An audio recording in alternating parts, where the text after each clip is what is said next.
Okay, it's 5 o'clock in LA, 8 o'clock elsewhere in the world. And I think we're going to get started here as people come in. I'm Rob Eshman. I'm the national editor of The Forward. And I want to welcome you all today to our conversation on the Philanthropy Revolution. I'm going to introduce our guest and kind of set the scene. And then as people roll in, we'll get started with more of the questions. So with us today, we have two people who I think so highly of. Lisa Greer is a media entrepreneur, tech executive, media executive, and a philanthropist. She's the author of the reason we're here today. Could you see this? Philanthropy Revolution, How to Inspire Donors, Build Relationships, and Make a Difference, which comes out on September 8th, right, Lisa? Right. Yes. September 8th. And we're going to be talking to Lisa today about her book and about philanthropy. And also joining us today is Andres Spokoiny, who's the president and CEO of the Jewish Funders Network, which works with Jewish funders to improve the quality of their giving and maximize their impact as they make the change they want to see in the world. So like Lisa, Andres has also a long list of accomplishments in business and the nonprofit world. And I felt like it's great that the Jewish Funders Network is co-sponsoring this with The Forward. It would almost be journalistic malpractice to have a conversation like this without Andres Spokoiny. So here's why we're here. A lot of us have this fantasy that one day we're going to get really rich. And when we do, we're going to give our money away to the causes we've been dying to support for our whole lives. And Lisa Greer has been living that fantasy, living our fantasy for the past 10 years. She and her husband, Josh, earned a huge windfall in 2010 when Josh's 3D television company went public. And they immediately set about finding ways to give a lot of their money away. So that's really the journey that this book documents. And it's a very rare look. What I love about it is we sometimes get books from the academic or from the fundraiser's perspective, but this is a behind the scenes, lift the veil view of fundraising from the perspective of the person we're going to for money. And that's very, very rare. So Lisa, like I said, you were able to engage in this fantasy that a lot of us have, and you found out, as the beginning of the book makes clear, that the reality is very different from the fantasy. So I want to start with some of the problems you experienced in the fundraising world as you entered it as a major donor for the first time. So, and then we'll get into some of the solutions to those problems. But could you talk about your initial forays and what were some of the challenges you immediately encountered? Sure. And thank you for putting this on, and thank you to The Forward. This is wonderful. So when we found out that we were about to become wealthy, which we had not been before, and we were people who had given when we could, but mostly we were kind of paycheck to paycheck-ish most of our careers. And so all of a sudden we found out there was going to be, like you call it, a windfall. And so we didn't think about, are we going to give? We're not those kinds of people. We just said, okay, what are the first things we're going to give and how's that going to happen? And we really didn't know a whole lot about really even the language of it. I don't even think I knew a development person was a fundraiser at that point. So we each picked a charity. I decided, why don't we each sit down and say what's one thing that's important to us, and we'll make one big gift to kind of kick this off. And so I was incoming president at that point of our synagogue, been involved in it for many years. And I always remember that my father, when I was really young, would take me to one of the local synagogues, a different synagogue, where his father's name was, my grandfather's name was on a plaque that he had been a past president. And I thought, wow, that was like really cool when I was a kid. So I thought, yeah, okay, I'd like to do something that has my name. I didn't feel like it was because I wanted my name. I just felt like that was something my father would have liked. My father passed away when I was in my 20s. And so I thought that was a big deal. I also knew that our synagogue, because I was incoming president, was trying to finish a capital campaign, which was the restoration of our sanctuary. And they'd been working on it for quite a while and years, and they needed about $1 million, I think it was $1 million to get there. And so I said, that's what I want to do. And so Josh at the same time we're talking about his, but I'll finish mine and then go on to what happened on the other one, which those of you who've read the book will know what happens. So I called the rabbi who's a dear friend, and I said, just want to let you know, good news. I'm going to give Josh and I have just had this conversation, and we're going to give the $1 million to close the capital campaign. And coming from business or coming from, I guess, not the world of philanthropy, I just thought somebody would say, oh my gosh, that's fantastic. And instead, the answer I got was, I don't know what to say. And that was strange. And I said, well, I guess you could just say thank you. And she said, the person from the synagogue said, well, actually, I don't know what to say because I haven't made an ask. And I thought, wait a minute, I'm not allowed to give money if you don't ask me through your thing? Like, what is that? And I thought that was very, very strange. The next thing that she did was, unfortunately, is she sounded very stunned, and she hung up the phone and said goodbye, and still seemed stunned, like that this isn't really happening, that people don't really give money if you don't ask them first. And then she called right back and asked to speak with my husband, which was really to see if I was, for real or whatever. And that was really unfortunate, and kind of felt like I just kind of had a knife stuck in my stomach. And I thought, wait a minute, what is this world I'm in? So it ended up working out. It was fine. And we did finish the capital campaign, and that was all good. But it already seemed, that was the very first thing that we did, and it seemed very strange. I just thought, this is just not like regular life. I've been an executive at the studios. I wasn't used to somebody saying, may I talk to your husband? So anyway, that was fine. My husband happened to be 10 feet away and was as stunned as I was. But at the same time, we went to talked to my husband, who's had Crohn's disease all his life, most of his life. And he said, okay, what I want to do is, we're just sort of like pie in the sky. And he said, I want to find the very best research program in the country that can make sure that our children and our children's children and our friends' children don't have to go through what I went through as a child having Crohn's disease. So he said, I want to find the best program around, and I think you should go to Stanford. And we're here in LA. He's had all of his surgeries, many, many surgeries at Cedars. And I started checking to Stanford. I said, let's just call the hospital that's kind of saved your life and see what they have going on. So it took me a while to find the right person to talk to. And I asked a bunch of different people, and they said, call this person, call the head medical officer. His office sent me to somebody else. Remember, I don't know any of these names. I know his doctor, that's about it. And they gave me a person in the development department who became our person to kind of guide us through this. And I said exactly what I just said to all of you. And it took 7 months for them to accept my money. They just couldn't believe that I would call from nowhere and say, hi, I'm here to give money. There were public documents where they could have easily found out how much money we had and how much stock we had, but they just didn't bother looking. And and I kept pushing. And this is where I think I differ from other donors, and that most people I know would not have given that 6 or 7 months. They probably wouldn't have given it more than a month, but I kept calling. And the good news is that we ended up establishing a world-renowned center that now has about 25 researchers on translational medicine and Crohn's disease, that has been doing all sorts of great things. And the icing on the cake is that Cedars-Sinai has now made that story part of their onboarding process for their development people, because they don't want that to ever happen to anybody else again. So those were our first forays into this. Andres, do you find these stories kind of out of the ordinary, or is this the kinds of stories that you hear where people are challenged by systems that are in place? Yeah, no, I think that Lisa talks from her personal experience, but her own experience, I think it's seen a lot, and I think it's deeper than somebody not doing how to do their job properly. I think it has to do with an outdated paradigm of how to create relationships with donors. Lisa calls it the old school in her book. Old school.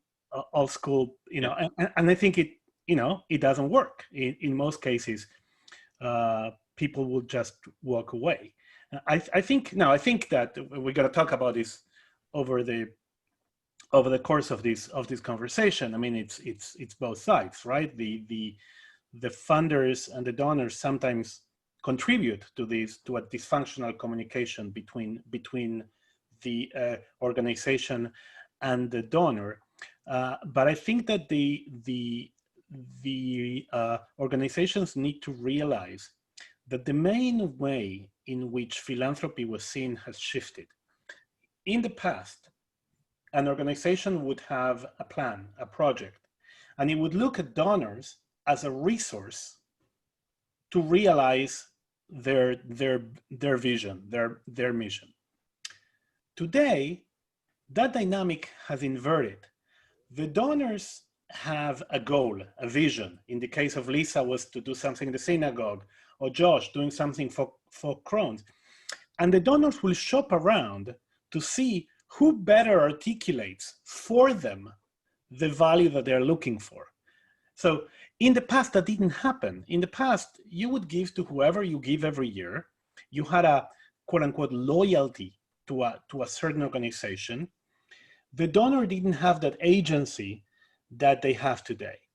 And nonprofits need to adjust to a donor that has much more agency, that has much more discernment, and that wants to be a full partner in the philanthropic process. Lisa you go so deeply into that, Lisa, and I think you have a lot of statistics to back up what Andres just brought up, one of which is that, so what is it, the percentage of donors who only give once to an organization, Lisa? It's about 60, that only give once.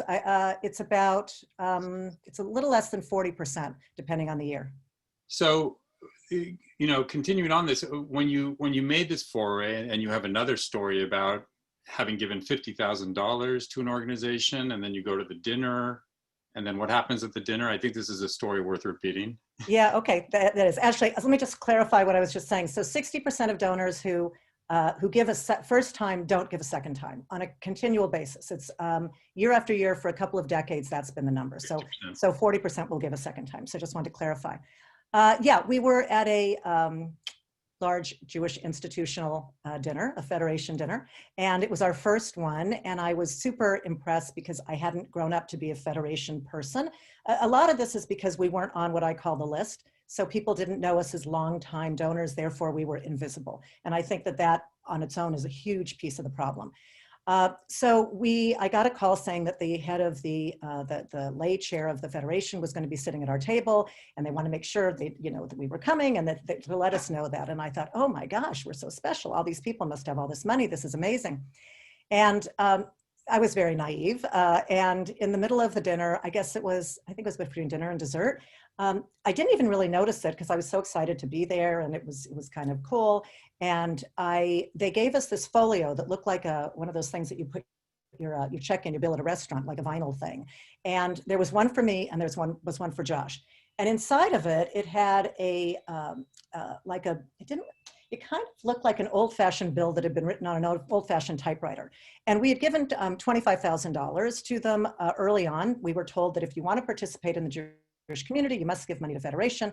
We obliged, we did that. And I'd given it in maybe November, early December, something like that. And this event was in, I think, February. And so put that to the side. So we both get this thing. And at a certain point, they put them in front of us. I mean, literally put them like in front of us and say, give us a pen. And they say, okay, it's time to now open this up.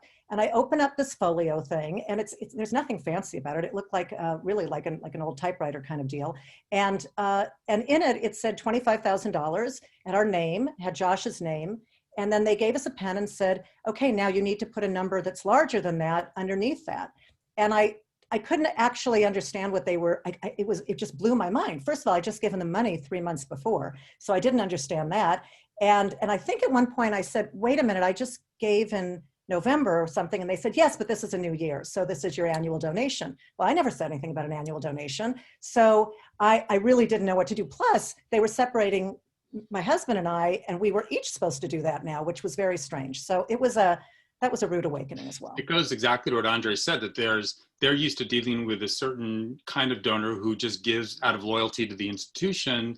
And your generation of donors, the next generation, they give on the issue, they give on the mission.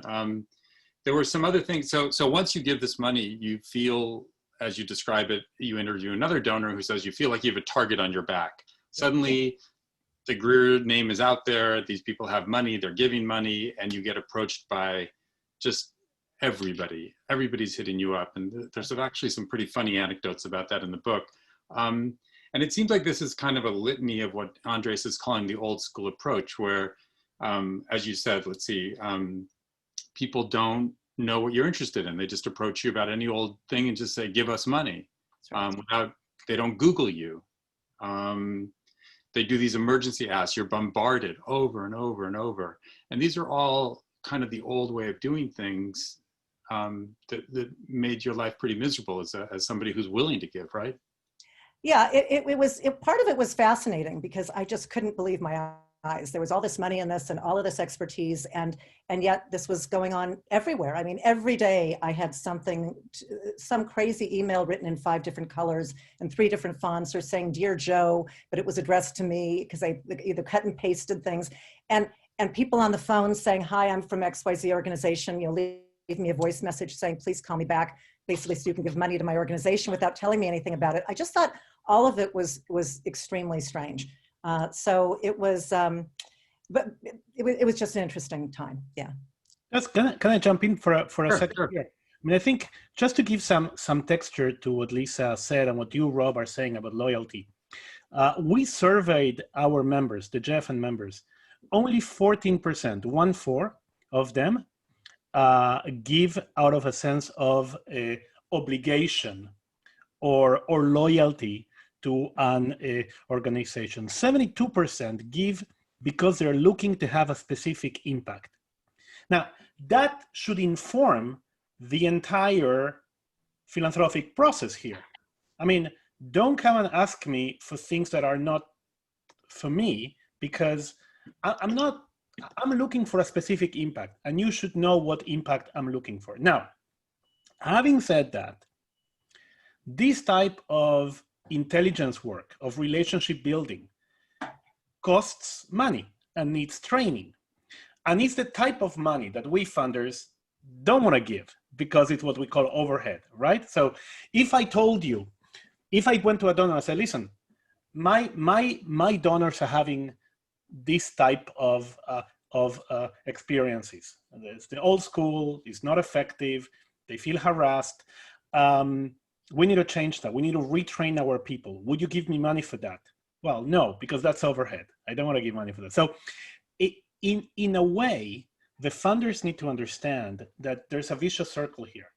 We need to support capacity building in nonprofits so that nonprofits know how to raise money in a more effective way and in a more time appropriate way. Yeah, I totally agree that I think that well, there's an interesting statistic, and Rob's probably right about to say it, that they did a recent survey a few months ago about and 80% of fundraisers said that they were intimidated or uncomfortable about asking a funder for overhead money. So that's another piece of the problem, right? Maybe they don't want to because they've been beaten up in the past because people kept saying no, like to your point, Andres, but that's a problem. If you won't even ask, then we're really stuck. And part of that is what I want to get into next, now that we've gone through some of the old ways of doing things, the problems you encountered. I want to talk to you about your experience of what works, how you would like to see philanthropy change. And you have and that's fairly what you devote most of the book to. People really do want to get in front of you. They do want to ask you for money. And I want you to talk about what you find works. You know, what does a fundraiser do? What does a person who believes in a cause do to come up to somebody worth a great deal of money and ask for it? What works? Right. So I'll start with the most basic, which is that you have to, as a fundraiser, understand and realize and accept that the person on the other side of the table, or in this case, the other side of Zoom, is a human being just like you. And right? Not an alien from another planet, not whatever else. It's like they're just like you. I always look at this, I think it's Us or People magazine does a thing, and they say, there's a page always, and it says, you know, celebrities, they're just like you. They go out and they, you know, go clothes shopping and they put their babies in strollers. So that's the very, very first thing. And if you can't get past that, if you think that this is an alien, then it's just, I think the rest of it is sort of pointless because you can't really build a relationship if you don't accept that the person across from you is a, you know, sentient being. I always have this, last month or so, I kind of came up with this idea that I think most fundraisers would really rather donors were just piggy banks where you can just smash the piggy bank because it's an inanimate object, so that's great. They won't talk back. And you smash the piggy bank and you take the money and run. And I know that's really sad and really cynical, but I think a lot of fundraisers are just not used to having a real relationship with somebody and thinking of them as a person. So one of the things that I say is just look in the mirror. Think of, if someone sent you that email, would you respond? And it doesn't matter if you're a big donor or a little donor, or everybody gives something, but would you respond? And I did this with a client, somebody I was helping the other day, and she said, well, I've got these emails and we were talking about subject lines, and everybody gets, gazillions of emails. And she says, well, what should I put in my subject line so that somebody's going to pay attention to it? And I said, well, why don't you put something in it that you would respond to? And it kind of blew her mind, like, really? Like, but I'm not a donor. I said, it doesn't matter. You have 100 emails. Is there a chance that whatever you put in, put the email, send it to yourself and say, would I click on that? And if you wouldn't click on that, please don't expect a donor to click on that. That's just, that's it. So it's a lot of that kind of thing. Another piece that I do is I ask donors, or I like to be asked, and I suggest people ask donors how they like to be communicated with, which some people think is a revolutionary question, but for me, it seems kind of basic. But you have to accept the answer, because the answer is going to be, some people like the phone, some people like emails, some people like text messaging. It depends on the person, and you have to be ready to then actually use that information and communicate with them in the way that they want. And it's funny, those two little things, just looking at the person as a human being and asking them how they want to be communicated with, it kind of sets the stage for all the rest of the things that I detail in the book. There was something a little bit, there's also the point you made about just Googling people. Like, find out who that person is before you solicit them. Find out if they've ever given money to dance. Why solicit them to dance? Or if they've ever, right? Right. Well, so I think that a lot of fundraisers, that they don't, it's hard. It's a hard job. And I really recognize that. I think it is a difficult life as a fundraiser. 50+% of fundraisers, I think it's actually over 50% say that they don't want to stay in their job more than 18 months. So it's tough work, and no one's ever really happy, or a lot of the time they're not happy. So I get that. But I think it's just, I think it's really important for them to have some sense of the person they're talking to. If I'm going to do a business meeting, I wouldn't think of going to a business meeting with anybody without doing at least what I call a 5-minute Google search on them. I just wouldn't. And I'm guessing most of you wouldn't do it either. But for some reason, I've literally sat down with people and they've said, so how did you make your money? Or they've said, so, we're here representing the orchestra, and they go into a big thing about the orchestra, but they haven't even asked if I'm interested in music and classical music. So why are they having that conversation with me? It sort of doesn't make any sense. And I think a lot of it is that their job is hard, and they just want to end that meeting with a check, with some money. Or check is already an arcane thing, but they want to know that they got a donation, and so they forget about the humanity of it all. And I think that becomes a problem. If I may add to this, I think that first of all, Lisa, you're absolutely right. People in fundraising jobs tend to be fairly miserable. They quit. It's a tough job, especially for young female professionals, who get a whole layer of problems in their job that the community is finally getting to. But I think that once you get into this new way of doing business, which is based, as you well say, on genuine relationships, the potential for fundraising is much bigger, because the only predictor of how much a person will give. Oh, we lost you. Andres, did we just lose Andres? Andres? I'm sorry, it's now good? Yeah. Now we can hear you. Sorry for that. I said that there is the only predictor of how much money somebody's going to give is actually how engaged they are. And you build that engagement through building a genuine relation with people. So when you embrace this new way of doing business, this new way of doing relationship building fundraising, the rewards are very high too. People will end up giving much more if they are engaged, if you treat them as full partners, than if you just treat them, as you say, as walking wallets, or you know, like you have a Right. checkbook and a pulse, you're welcome. Like An ATM that's not machine. the idea, right?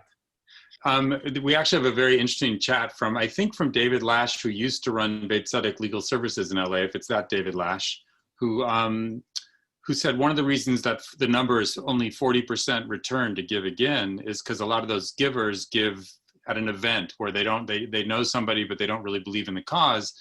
So how do you turn that person who just kind of comes to an event because my cousin's being honored into a person who's going to give again? Is that also like building a relationship with that person? And how do you do that on, on a scale that makes sense? Right. So yes, you have to reach out to them. And I can't tell you how many events I've gone to where I might get an email as a guest, or somebody, I friends being honored, and I'm really not part of that organization. I'm not on their list. They do not integrate me into their fundraising. They might put me like an email, but I don't get, a phone call or personal email saying, hey, we just want to hear, what did you think of the event? Are you familiar with our organization? Or did you just come because, they can talk to me on the phone or whatever and say, did you come because of your friend? And if I say, I just came because of my friend, this is not my thing, then you have to accept it. But they also might say, if you're engaged directly, they also might say, well, you know what, there was that really, like you could say something like, think of yourself at a cocktail party. What was the most interesting thing that you heard at the event? We would love and donors love to be engaged. Most donors are these new age donors. So, and you say, what part of it did you like and what part didn't you like? And if I say, well, I really liked the part when the kids spoke about what the organization had done for them, then you really need to listen to it as that relationship builder and as that fundraiser. And then you can say, oh, okay, that's great. Thank you so much for that feedback. And let's kind of take that to its, take that down a little bit and say, okay, if you were interested in that, maybe you are interested in this program of ours. But that amount of listening and reacting based on the response, it doesn't really happen. And it's unfortunate. Lisa, how could you tell, you talk about relationship building, and Andres talks about it, but how do you know that somebody's building a real authentic relationship and they're not just buttering you up for the ask? Well, and you talk about that a little bit in the book. You say, don't waste my time. If this is about money, just say say it's about money. Don't take me to 8 dinners and 5, opera tickets and all that stuff. Just ask me. Right. And what's the... No, it's interesting. So I can't tell you how many meetings I went to where I started developing these relationships, and I started giving money to the organizations where I really felt like they were looking at me as a person. And I actually felt like, hey, I think you can be a fundraiser and be my friend. And that was fascinating. And I'm fascinated by everybody's stories and how you ended up being there and why are you part of this organization and tell me what you've done.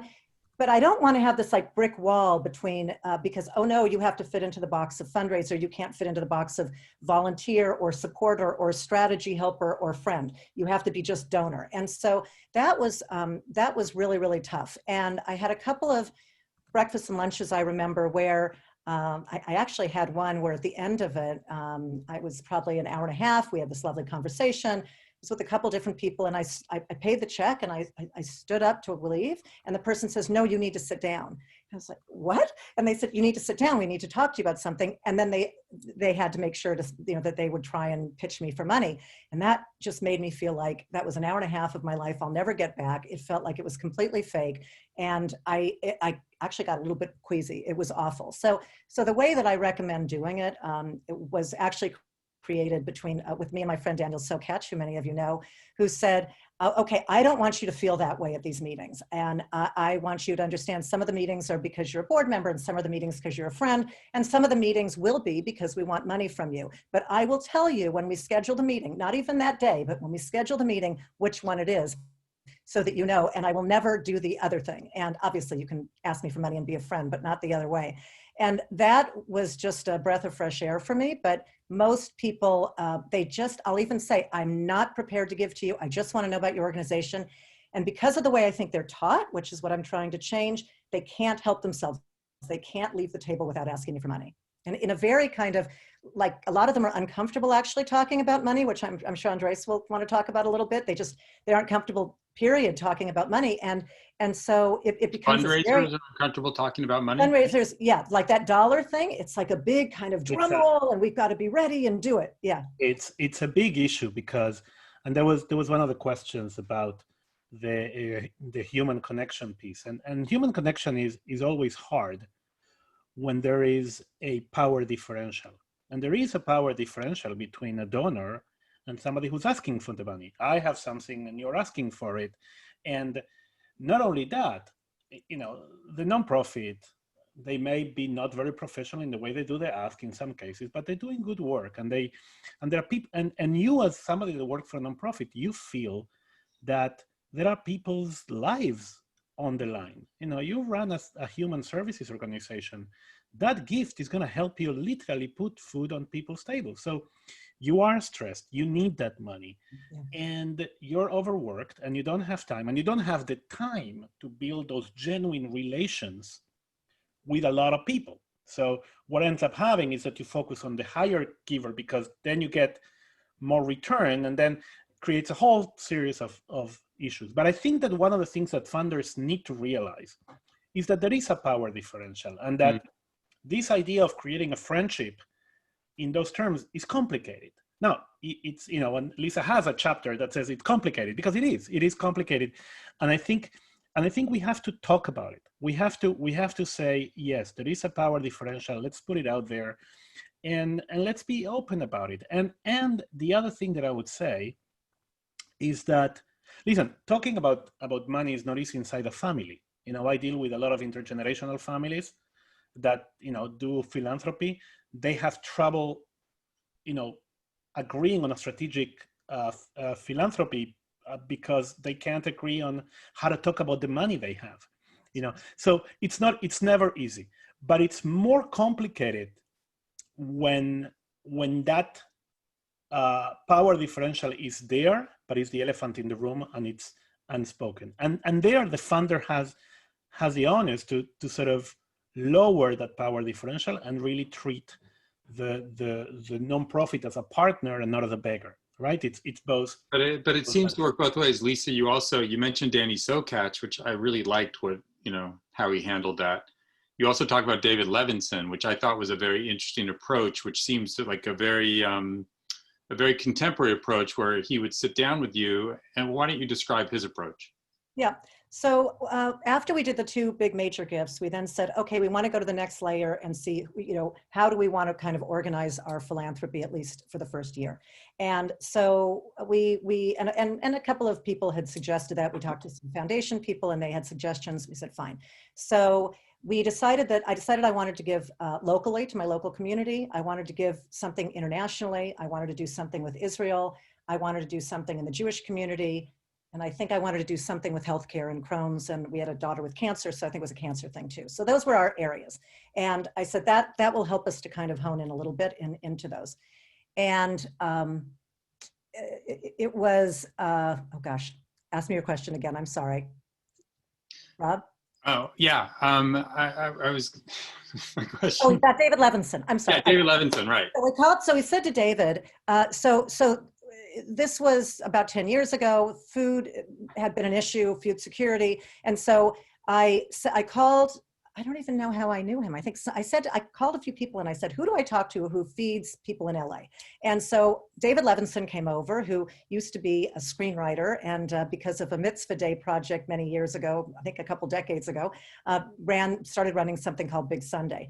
And so so David came over and we talked just like equals. It was great. And I said, David, I want to feed everybody in LA for 3 months. What would that cost? You know, what's the deal? And he says, well, the food banks are running out of food mid-month all the time, and it's become a huge problem. I said, okay, just give me a number so that I can get an idea of a starting point so we can talk about it.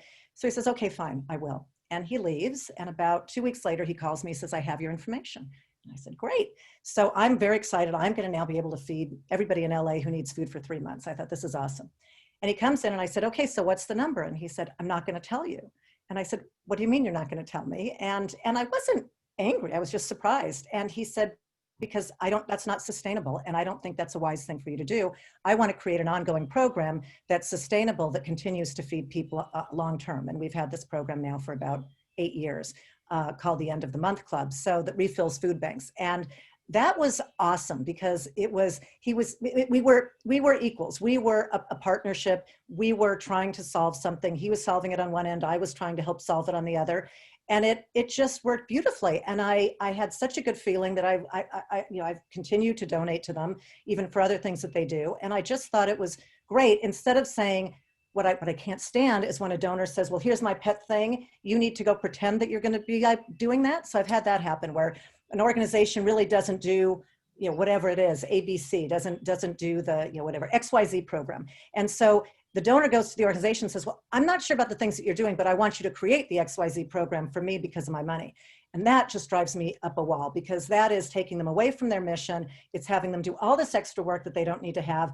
And it's just unfair. And it's really like a big carrot saying, here, I'll give you the money if you dance for me. And that was something, my relationship with David Levinson was the opposite of that, and much more comfortable. It goes back to what you're saying about just having an honest conversation, what we can do, what you want, and then not really a negotiation, more like, let's see if we can work together. If not, we can't. If we can, this could be a beautiful thing. I want to talk to you about donor advised funds. And I wanted Andres to weigh in on this too, because you made a big deal about DAFs in your book. And it was something that I really wasn't aware. How much money is in donor advised funds? What are they? And why are most fundraisers and people missing out on them? Okay, so there's about $134 billion. Billion with a B, sitting in donor advised funds in the US as of, I think that information is maybe about a year old, 8 months old. It's the most recent numbers that I can get, which is a whole lot of money and could take care of a whole lot of nonprofits.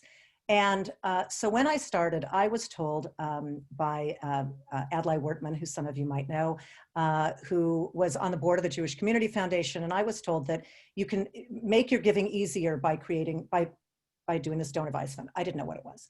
And he says, well, one of the good things is that it puts all of your donations into kind of one basket. You put your money into a fund, you get the tax deduction right then, which was fine. I wasn't worried about the tax deduction thing, and then as you give during the year, it's all recorded in one place. And so at any given time, you can say, oh, did I give to this organization this year or last year or whatever it was?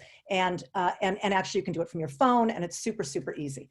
And then you get one document at the end of the year. It even says, how much did you give this year relative to last year? And it's in one place. I thought, that is awesome. That's for me. I don't want to have to collect all different receipts and go to the accountant with that. So that made sense. But he said the other big good part about it is it's a double mitzvah. And I said, okay, why is it a double mitzvah? Andres, it sounds like you know the answer to this. So he said, well, you're not only helping the organization that you're helping, that particular, whatever it is, Big Sunday, but a percentage of the small percentage administrative fee and or interest, usually it's the administrative fee, that you pay to keep your fund in this mechanism, basically a fund of funds, if you will, or a foundation of funds. That little bit of money, some of it pays for administration and some of it goes back into the community. And so lots of those little amounts come together, and then all of a sudden you get another really great, usually in the millions, contribution to your local community. So you actually get good stuff happening twice. And I thought, that's for me, that's awesome. And so the reason why people do it is pretty much, I think, the same reasons I have. There is some commentary that the reasons people do it is because they just want to get the tax benefit and they don't want to give any money. Some people believe that. And I don't believe that's the case. I think it's because they haven't been approached properly in most cases. But one of the things about it that's a little bit crazy is that when I joined this donor advised fund, I got a piece of paper that said, what are the areas that you're interested in? And you had to check it off. And so it has about 10 different categories. It was kids or Israel or this or that. Checked off what I wanted. And I thought, being, I think, a normal person, that they were then going to send me names of organizations that did those things, that were best in class for those organizations. I can't imagine I'm the only person who thought that, but I did. And then it never happened. And it didn't happen year after year after year. And I said, I don't understand. Why are they not telling me what all these good organizations are? Meanwhile, I'm starting to know organizations and they're saying, gosh, we're calling and we're doing presentations at the Community Foundation all the time and all day long, and we don't get anywhere with them. And I thought, wait a minute, you guys are going thinking that there's going to be money, that they're going to tell you about these funds that are you can't get a list of what the funds are. It's sort of a secretive thing. And yet the money's not going to the organizations, but yet I want to give the money to, let's say it's an organization with children's things, and they're not telling me. And I thought there's something very, very wrong with this. And then one time, couple of years ago, I think I was working on the book, and I thought, I really want to understand this better. Like, why in the world would a community foundation that had, in many cases, hundreds of millions, billions of dollars under management, why would they not tell their funders, about all these cool new organizations? Why wouldn't they be vetting them for them? And then I realized this secret that nobody wants people to know, but I've written it in my book. And so now people will know that little bit of that administrative fund is based on a percentage of what's kept in the funds. So that little bit of money that comes to pay administrative costs and for the community, but that's a percentage of what you have in the fund. And also these community foundations are constantly talking about, including Fidelity and Schwab and the very big ones, the non-Jewish ones. And they're constantly saying, we have $1 billion under management. We have 10 billion under management. We have whatever. And I thought, no one's going to take an ad out and say, now we had $1 billion under management last year, and now we have 800 million. Woohoo for us! So why are you so bullish on these funds if that's the way they're behaving? Well, I've lowered my expectations, right? So I don't believe that they are going to do that, but it's because they want to have that money, and there's no incentive for them to tell you to spend your money, because then they have less. So doesn't it just take all this charitable money off the market? Yes. So this is what happens so there's Congress, and especially in the state of California now, there's been lots and lots of legislation that's been suggested for years. This year, there's already been 3 or 4 bills, I think, that have happened this year, saying, by the way, let me just, for the people who don't know, foundations are typically required to give 5% or not more than 5%, but they have to give 5% of what their corpus is, or what their money is, not their corpus, but whatever, any of the money that they have in the account. And donor advised funds, there's no requirement. And in fact, I can even give it to my kids, so it could go on for 50 years, and that money could just keep earning interest, and it could never go in the hands of a charity. So that's like criminal. I think it's a shanda, right? And so, so I think that anyway. The legislation has been basically saying we want to require people to put at least as much as foundations are, put 5% in. And this year, it's all changed with COVID, and people are saying. In fact, there were a group of people in the Silicon Valley, and they said, let's just see if we can each give 10% of our donor advised funds and give that now to COVID, and as a suggestion. But there is nothing that requires them to actually give the money. Yeah, one thing about the donor advised funds is that they were, and I agree 100% with all that Lisa said. And I think that the goal or the reason for the creation of the donor advised funds was to actually incentivize philanthropy. The idea is it's going to be much easier for an individual donor, instead of opening their own foundation, which is, burdensome and actually expensive, you basically put your money in a donor advised fund. You can do pretty much, not exactly, but pretty much the same things that you can do with your own foundation. You need to pay a fee, but that fee is cheaper than what would cost you to, process stuff in your own foundation. And then people figure out, it was an afterthought really, that the 5% of a minimum payout is count on the entire donor advised fund. So in the aggregate. So that means that every individual donor is not subject to the same 5% payout, as long as the entire aggregate of funds in the donor advised fund covers that 5%, which they always do. So what Lisa's saying is true. They became, in some cases, not in all, in some cases, a vehicle to park money instead of facilitating philanthropy. So the record is mixed. On the one hand, it has incentivized philanthropy greatly. In some cases, it has deterred people from giving the money. The one thing I would say is this: whether we like it or not, donor advised funds are here to stay. They may be regulated, they may be changed, they may improve, but they're here to stay. So every organization has to embrace that reality, because it's the way people like to give today, retaining control as much as they can of their donation. And what Lisa was saying about donor advised funds not really advising donors, I see a positive change there.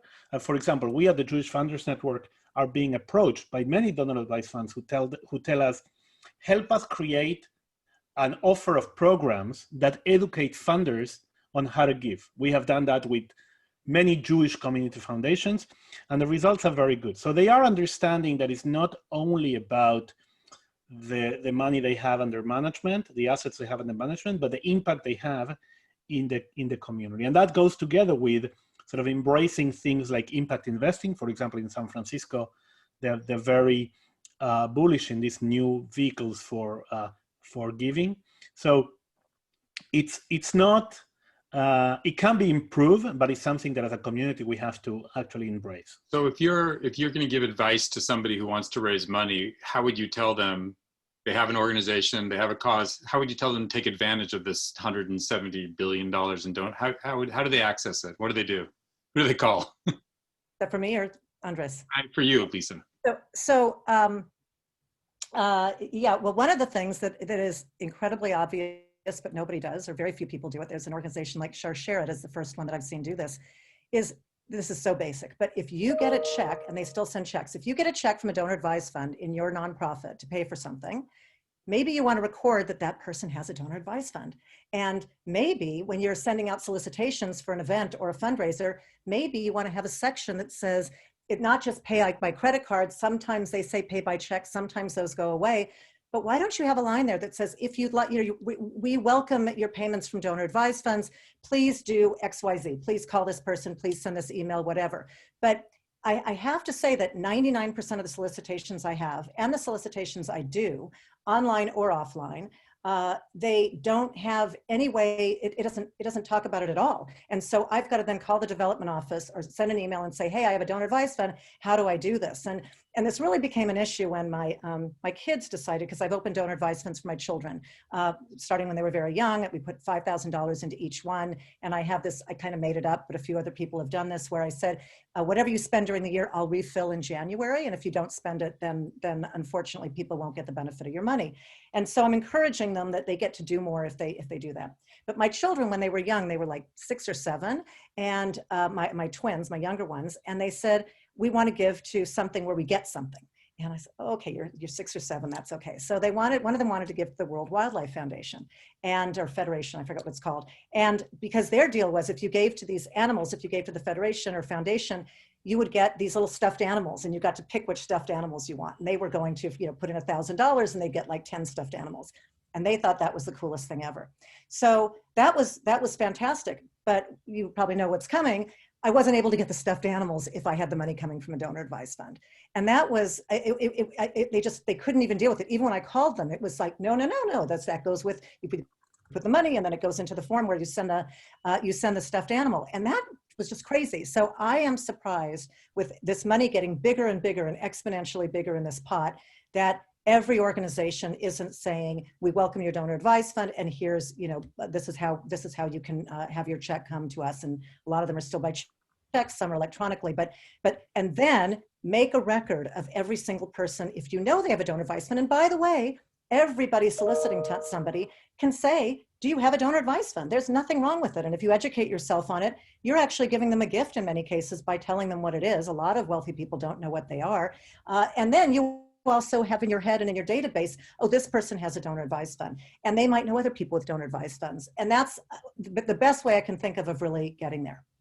But I think, yeah, can I just add to that? Yeah, I think that the great thing with donor advised funds is that it could be a win-win. In other words, those donor advised funds that have gotten into really advising their fund holders in what to give to, they actually are more appreciated by the donors. They are giving important value to the funders. So if you're a nonprofit and you say to the person that runs the donor advised fund, this could be interesting for some of your fund holders. Let's talk about them. And now they both win. The donor advised fund is advising and giving options to their fund holders that could be value for them. The nonprofit, of course, gets to expose what they're doing. Okay, we have a few minutes left, and there's about 1 billion questions coming in. Just very briefly, is there a listing of donor advised funds? Somebody asked, where you could just online or someplace. Is there a listing of all the donor advised funds? So I don't know that, but I do know that most community foundations, most cities have a community foundation, Jewish or non-Jewish, whatever. Most of them have a community foundation where most of the donor advised funds sit. Most donor, or a lot of them do. Also, there's Jewish community foundations that are sometimes attached to federations, sometimes not, that are all over the country. In Israel, by the way, they're in the works on creating a program as well. But the biggest funds are Fidelity and Schwab. Those are the biggest funds by far. And they charge less money. And because they don't really offer any of these kinds of things that the other ones offer but don't actually fulfill. But they're about half the cost of the community funds. So a lot of people, if they get frustrated that, hey, I filled out the little form and I wanted to do children's things and in 5 years you didn't say anything, they'll just put their money in Fidelity, save a little bit of money, and don't have any expectations. So those are the ones. As far as beyond that, it does take a while and a lot of experience to get one set up. So I would just check the donor advised funds in your area. And there are a couple of them, or several of them, I guess, that are national. There are a couple of Jewish national ones, and of course, Fidelity and Schwab are national. Well, I think this is a whole, we could do another hour on donor advised funds because I'm getting so many comments and questions about them, but I want to move on to the future of fundraising. How do you get money from millennials? Let's very briefly, if you could answer it, because you talk about how I think 70% of the greatest generation of baby boomers give, 60% of your generation gives, and with millennials, it's something like 40 or 50%. So I guess one question is, does that go up as they get older? If not, what are the secrets to getting money from these millennials who, as you point out, are going to inherit boatloads of money from these other generations within the next 10 years? So keep your answers brief because we're running out of time. Well, here's the fun part. I have heard many, many times at different nonprofits that, no, we can't have the 20s and 30s people on our board because they can't afford, this is like an assumption, they can't afford to pay the whatever amount is the minimum donation. Well, I don't know about you, but most of us could probably look at anything online, or probably our kids could tell us who made the latest video game. There's plenty of people in their 20s and 30s who have huge amounts of money. And so us basically saying, well, they're just not, and also lumping them all in as one type of person, one archetype, is just wrong. So that's one thing. A second is calling a millennial on the phone, not typically a good idea. Giving a millennial a big giant pile of paperwork, which I get at most meetings when they're in person, not a good idea. They will not appreciate that at all. They will not give you money. And asking them to have a 2-hour lunch with you for you to ask them for money when they're having Soylent at their desk is insane. So Andrew's shaking his head. And you also have to embrace that these people give in different ways. The second and third generation of our members at the Jewish Founders Network is 20 times, 2,000% more likely to use a new philanthropic vehicle, a giving circle, online platforms, impact investing, 20 times more likely. So if you don't know those vehicles, you're going to have a lot of trouble getting to connect with this generation. By the way, I just want to add, go ahead. Asking a millennial to send you a check, not a good idea. Any of you who know millennials know that they're kind of going to say, what? So, yeah. A Venmo. You did say that one thing about millennials is if they don't like your organization or they don't see an organization doing, they will start their own nonprofit. I mean, you have GoFundMe's, you have so many ways now that's so easy to start a nonprofit. So in some ways, and one of the people who asked the question said, how does a small nonprofit compete with these, giant nonprofits that you're involved with, whether it's a hospital or a federation? How do you kind of make your name out there? Well, I think actually that's a really wonderful, it's a wonderful question, and it's a wonderful thing because a lot of, I would say millennials, but let's just say younger donors, which usually is younger than 70 or just younger feeling. But you really want to make an impact, right? We talked about impact a little bit ago, and you can make a much bigger impact for a much lower amount of money at a small organization by helping them in their early stages and helping them grow. I mean, think about people who are angel investors in for-profit companies. So there's a big benefit in doing that and being in on sort of the ground floor and being able to help and being able to have input into how the organization builds itself and builds their board and how they grow. A lot of the big institutions will not let you have that conversation. They've already got that settled. So I think part of it is for the smaller organizations is to really honor all of the wonderful things that a small organization can offer, and then work with the donors based on that. The problem is not so much when you're small, The problem, because when you're small, people like you. It's like Lisa said, you can build something. The problem is when you want to grow. Like when you're big, you have your structure. When you're small, you're nice and people help you because you give them an opportunity to build with them. There's an excitement, yeah. But in the middle, that's when you have the real trouble. It's what we call mezzanine funding in the lingo. Right. It's not sexy to give, like you're saying, to operations and those kinds of things, or capacity building to get to the next level. Do you think that millennials give less, or do you think they're just going to give differently? Oh, I think they're just going to give differently. I think that if they are, well, it depends. It depends on how they're approached. If you're still doing the 2-hour lunches, then they're going to give less. If you are telling them that they have to talk to you on the telephone, they're going to give less. But if you really listen to them and you treat them as human beings and you treat them as, as many different colors and types and ethnicities and backgrounds and economic places as the grown-ups have, then I think they're going to give just as much as anybody else, if not more. You did say, though, that one of the reasons donations are down or giving is down overall, philanthropy is down, is because religious giving is down. I think it's down 30% from what it was under the boomers. Is that coming back? Ooh, that is a hard question. I don't know the answer to that, Andres. I don't think it's coming back in the same form. I think that one of the things to millennials, and by the way, when we say millennials, we're talking about an attitude, not an age. I see many boomers actually behaving like millennials. And one of the main characteristics of a millennial is that they are, if this is a word, disinstitutionalized. They don't believe in institutions. They believe in causes, but not in institutions. So to have appeals that are based on the organization will never work. They need to be based on the cause. Now, the same applies to religious giving.